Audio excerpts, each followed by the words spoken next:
A man with two faces? Edward Mordrake's dark secret.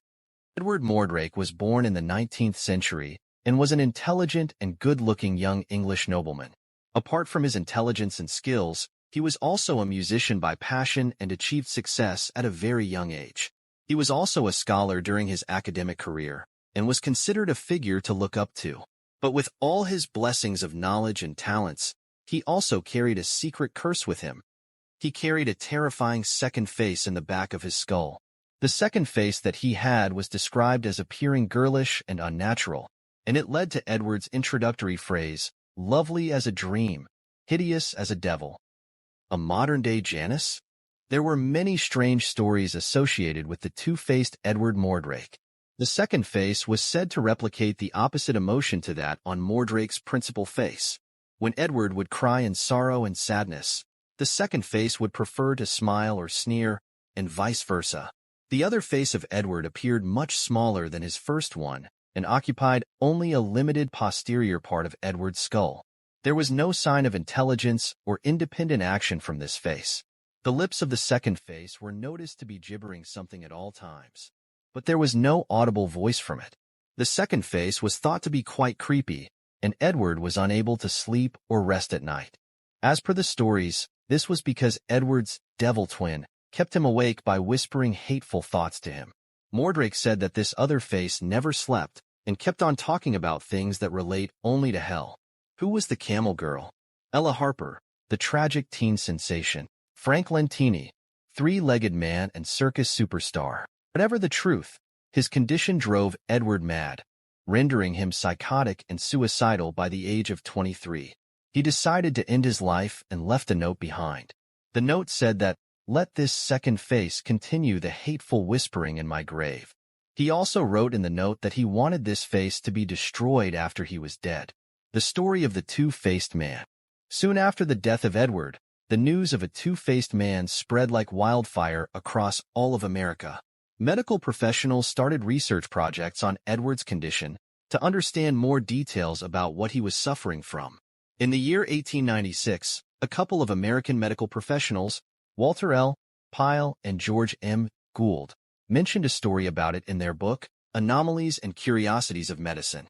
The book held records of the most unnatural medical cases in history. The medical evidence. This disorder is known in medical circles as craniofacial duplication. This condition is also seen in animals and is considered a form of conjoined twin.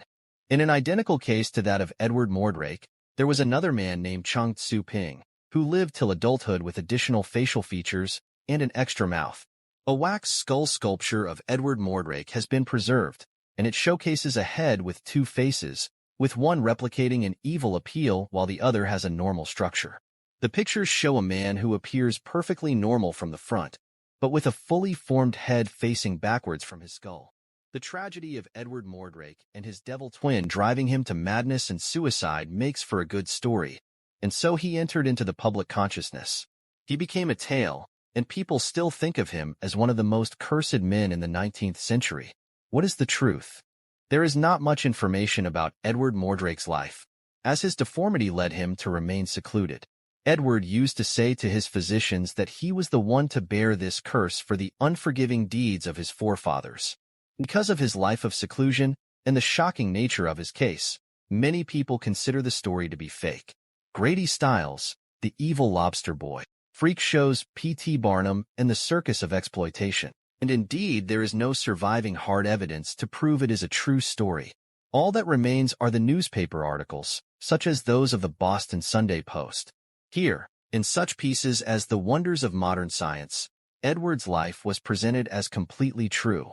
Most observers considered Edward's story as fake, as they thought that the other person talking was just in his mind. But the Royal Society claimed to have witnessed Edward's condition and have investigated the second face. Given the scientific respectability of the Royal Society, this was enough for many people to start to believe in this story. All of the images of Edward Mordrake that can be found today are artistic creations. There is no surviving real picture of Edward to prove his condition. Maybe the world wasn't yet ready to deal with such complex realities. A cruel story. The story of Edward Mordrake was one of the most melancholic stories associated with human deformity. Edward was known to be the heir of a noble family in England. As per history, he never claimed the title and ended his life at the mere age of 23. He spent almost all his time isolated in complete seclusion due to his two-faced condition and avoided meeting his own family members. Even though he attained many achievements in his life, he could not showcase them to the world and couldn't be a better version of himself. He was stressed, depressed, and devastated throughout his short 23 years on this planet. Was it his evil twin who killed him?